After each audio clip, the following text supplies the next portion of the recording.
I've been reading scary stories on this forum for a few months now, and after some hesitation, I've decided it's time to tell my story. My wife and I got married almost 24 years ago. We have 3 lovely children, a nice home, and what I believed was a strong marriage. After our second child was born in 2002, we made the choice for my wife to stay home with the kids. I had a good job that allowed us to do this without too much financial trouble. She appeared content being at home with the children, and everything seemed perfect. In 2008, our third child was born, and we decided that she would continue to stay at home until the kids started school. Fast forward to 2019, our youngest was 11 years old, and she no longer needed a parent at home full-time. So we agreed that it was time for my wife to go back to work. I've read a lot on these forums, and by now you probably have an idea of what's happening. In July 2019, my wife started working through a temporary agency, and she was really excited about it. She made many new friends at work, enjoyed her job a lot, and couldn't stop talking about it. I was happy to see that she seemed to have smoothly returned to work, and it felt like she was starting a new chapter in her life. During the next few months, I began noticing some strange things about my wife, whom I thought I knew really well. She was always on her phone, texting with a smile on her face. If I happened to walk by, she'd quickly turn off her phone. I didn't think much of it, and figured she was just chatting with her new friends from work. Now, let's jump ahead to Christmas morning. We had bought our youngest daughter a new iPhone as a gift. I decided to set it up for her and turned on iMessages, which connected my phone to my wife's and our daughter's. To keep it short, I immediately started receiving my wife's messages. I quickly scrolled through a few of these messages and saw expressions of deep love and excitement about meeting someone. There were a ton of texts sent in a very short time. I couldn't read them all in detail because my in-laws and youngest kids were around. I couldn't believe what I was seeing. I kept thinking it must be some kind of joke from one of her female friends at work. But eventually my wife noticed that my phone was buzzing with her messages and demanded my phone. I refused to give it to her, and the look she gave me made it clear that I had a big problem. I didn't let anyone, not even my wife, know what was going on. Later that day, our extended family came over, and I continued to hide my feelings and tried to make the best of our family Christmas. But inside, I was completely devastated and in utter shock about what was happening to me. I knew my wife had to work the next day, so I decided to keep an eye on the text messages to see what I could find out. And let me tell you, I discovered a lot throughout the day. The text messages between my trusted wife and the other man were heartbreaking, shocking, and infuriating. Some of the messages revealed that they felt a kind of love they had never experienced before, talked about holding each other, and, luckily for me, the guy was careless enough to put his last name after my wife's first name in one of the texts. My wife called him by his full name in one of the messages, and that's exactly what I needed to confirm my suspicions. I was so shaken and angry that I was literally trembling. I was driving my daughter and her friend home from a skating outing, but my mind was racing with 1,000 thoughts. When I got home, I immediately started doing some online research. I managed to find information about the other man. Eventually, I stumbled upon an obituary for one of his family members and discovered that he was married with children. Thanks to social media, it didn't take long for me to confirm that the other man was still happily married, as his wife had a happy picture of them together on her Facebook page. Realizing the storm that was about to break loose, I quickly sent my son and daughter to go see a movie. While I continued to search online, I managed to find a phone number for the other man's wife. I called her and shared all the information I had uncovered. I sent her screenshots of the text messages exchanged between our 2 unfaithful spouses. I apologized and explained how sorry I was for bringing this to her attention, but I believed she had every right to know what I had just discovered.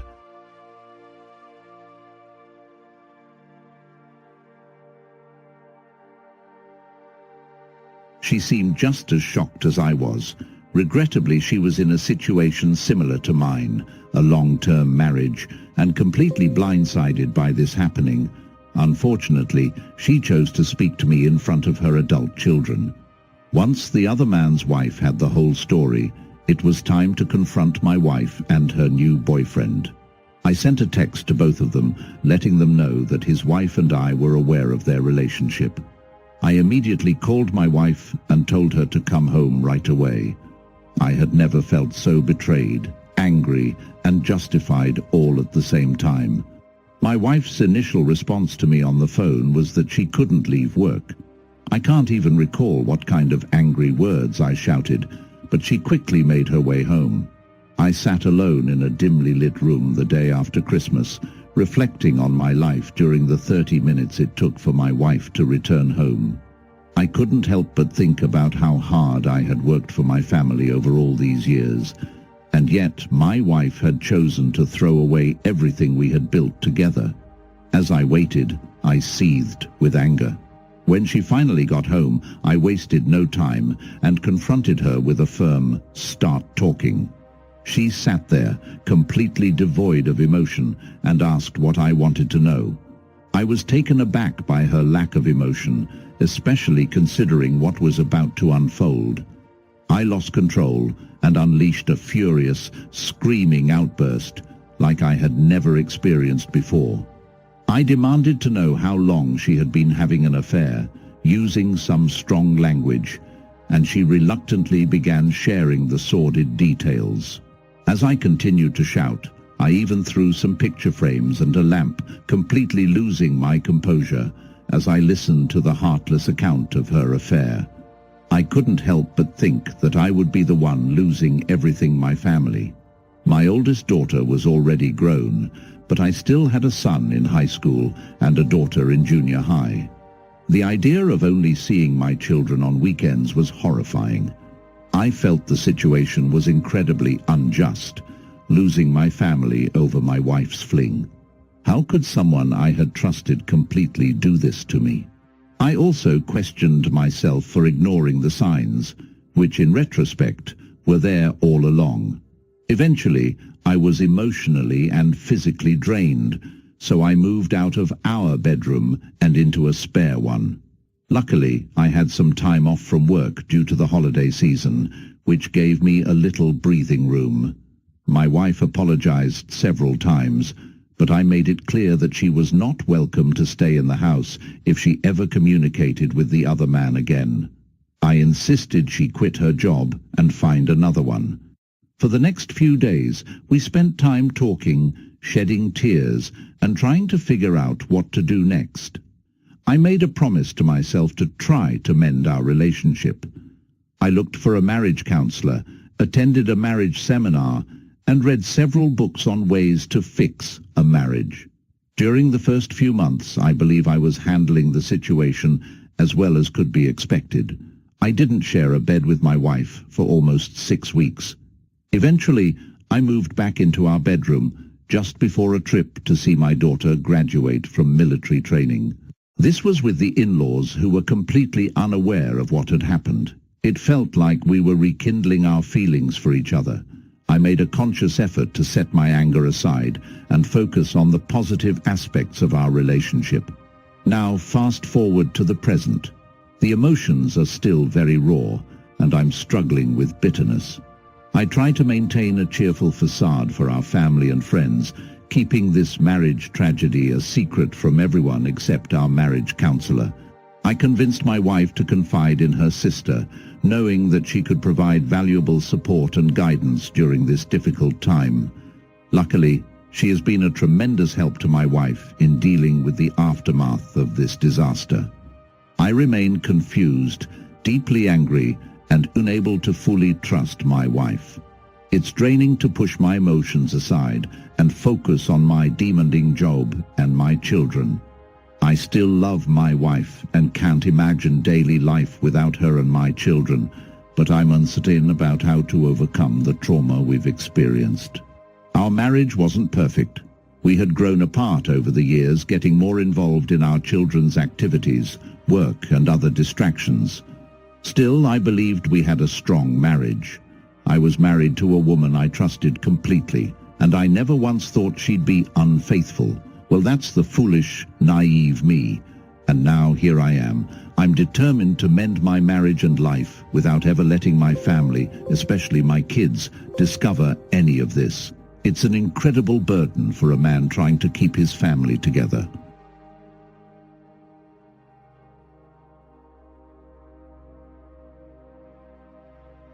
It took me about an hour and a half to write this out. I feel a bit embarrassed and hesitant about sharing my story, but here it is. I hope that by sharing my experience, it can help someone else who might be going through a similar storm in their marriage. Thank you for your suggestions, shared stories, and general advice. To answer a few of your questions. STDs. Yes, I absolutely mandated that she be immediately tested for the full array of STDs. I had shockingly learned that she had unprotected sex with the other man. 2. I unfortunately asked for all the details of the affair. I received the full XXX version. I still have daily moments of full-fledged rage over what I had learned. I will never look at her again as I had before the affair. I kept all screenshots of the exchange between the two. I feel it is sometimes detrimental, as I still occasionally read some of the messages, but I will surely continue to retain these messages. My WW was apologetic and asked for forgiveness repeatedly. She stated she would do anything to take it back. She said she and the OM immediately broke things off when I found out, and texted both of them stating I had provided his wife with all the details. I texted the other man's wife the following morning after learning the extent of the A and provided her with the details of what I had learned. I also informed her that if I ever caught wind that my WW communicated with the OM again, that she would be kicked to the curb. 6. I have struggled with the same point many of you made in your replies. My wife has done very little to reconcile. I've done all the work in this area. I pointed this out to her several times, a few times in heated conversation, and once or twice with the counselor. She stated that she doesn't know what to do, and she's always depended on me to take the lead on nearly everything. Well, obviously not everything, since she took the lead on screwing a co-worker in the parking lot on several occasions. Lame excuse. This is an issue that I've struggled with, even more so reading your replies. I'm really struggling with this now more than ever. I will not tell my children. Regardless of what my wife did, she is a fantastic mother to our children. I owe it to them and her not to tarnish their relationship over the affair. It was a piss-poor decision, yes, but I don't want this to overshadow the relationship she has with them. This is a sacrifice I am 100% willing to make. 8. I also refuse to tell her parents. IMO. This is a vindictive, malicious move. The A is the roadblock between she and I, not her parents. They will always be her parents. I, on the other hand, could become an X if the R doesn't work out. I will let her tell her family if she opts to do so. For as pissed off as I am, I still respect what we had and love her and her family. Informing them of the A would not be helpful to anyone. 9. Thank you for the advice on Goodreads. I ordered The Body Keeps Score tonight. 10. My wife and I informed my children of our marital problems within days of D-Day. It was a needed conversation, as it was clear there was a problem when I moved into the guest bedroom. I didn't share any details, only that we were seeking help and that we both loved them very much and would be taking time to work on our issues. I am certain the A ended when I contacted the OM, his wife, and my wife, although I still don't trust my wife. She's now a proven liar and cheater, both of which I am still in total disbelief could have become of my wife. Her entire family, siblings, parents, grandparents, etc., have been in long-term, monogamous relationship. Nobody in her immediate family has ever been divorced. She has offered her phone, social media accounts, etc. to me to inspect. I refuse to look through her accounts. IMO, it is far too easy to create hidden accounts, email addresses, etc. That can be very difficult to trace. I would be stupid to think she would use her regular accounts to communicate with an AP.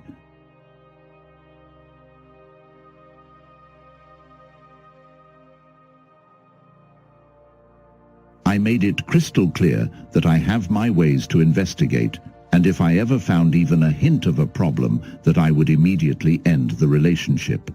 Sound. Although I am the victim in this situation, I refuse to allow myself to become the victim.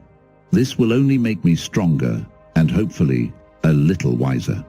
I spent a few weeks feeling sorry for myself, only to realize that I've overcome a lot in my life, and I sure as hell refuse to let this consume me. 14. I did begin drinking a lot more than usual. I know it's not healthy, but it numbed the pain. I try to make a conscious effort to reduce the alcohol, but it still helps take the edge off a little. I have been exercising. I lost about 15 lbs. In a matter of a few weeks. I had no appetite and just felt miserable. I've since been eating healthy and making a point to get a good workout several times a week. My wife and I have been talking a lot more in the past few months than we have in years. We've been very honest about the challenges we're going through, and we've discussed why she made the choice to have the affair. She's openly shared how the other man, OM, made her feel emotionally charged, which eventually led to the physical affair. I'm usually a reserved and private person, not one to express my emotions to others. This created a gap in our marriage that the OM took advantage of and apparently discovered a side of my wife that I wasn't aware of.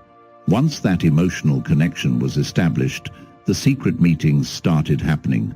Yes, I still feel really angry every time I think about this. 7.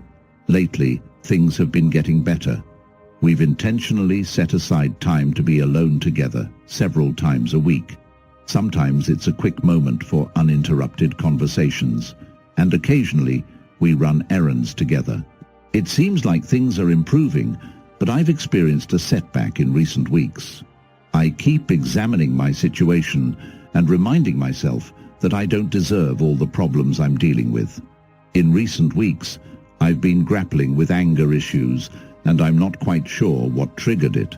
I'm still committed to repairing our relationship, but I've also contemplated the what-ifs of divorce, D. My wife can see this internal struggle, and I can tell she's approaching me with caution. I guess with time, I'll learn to manage these emotions I never knew were inside me. Once again, I want to express my gratitude for all your advice. Hearing your stories has been incredibly helpful for me. I distinctly remember 24's story because it was one of the first ones I came across and followed due to its similarity to my own situation. This forum is filled with unfortunate and awful tales, but I've come to realize that it's a training ground for survivors and warriors, created by people who were once victims themselves. I'm still under an immense amount of stress right now, but understanding what many of you have learned from your similar experiences has been a great help. I never would have imagined that dealing with something like this would be so incredibly challenging. It's truly the most difficult situation I've faced in my entire life. Thank you for making it a little more bearable. Here is my reaction to this story. I've always believed in advocating for divorce when infidelity is involved. In some cases, reconciliation might be considered, but it should come with certain conditions. Some of these conditions involve exposure to family members and their children because there should be consequences for one's actions. However, in this specific case, not only are there no consequences for the wayward wife's actions, but the original poster has shielded her from taking responsibility for what she did. It's no surprise then that she isn't putting in the effort required for the reconciliation process. The original poster has essentially given his wife a free pass to potentially cheat on him again at her next job or become more skilled at hiding an affair. The truth is, she cannot be trusted, and she seems immature. It wouldn't take much for another co-worker with persuasive skills to manipulate her into cheating once more, given the right circumstances.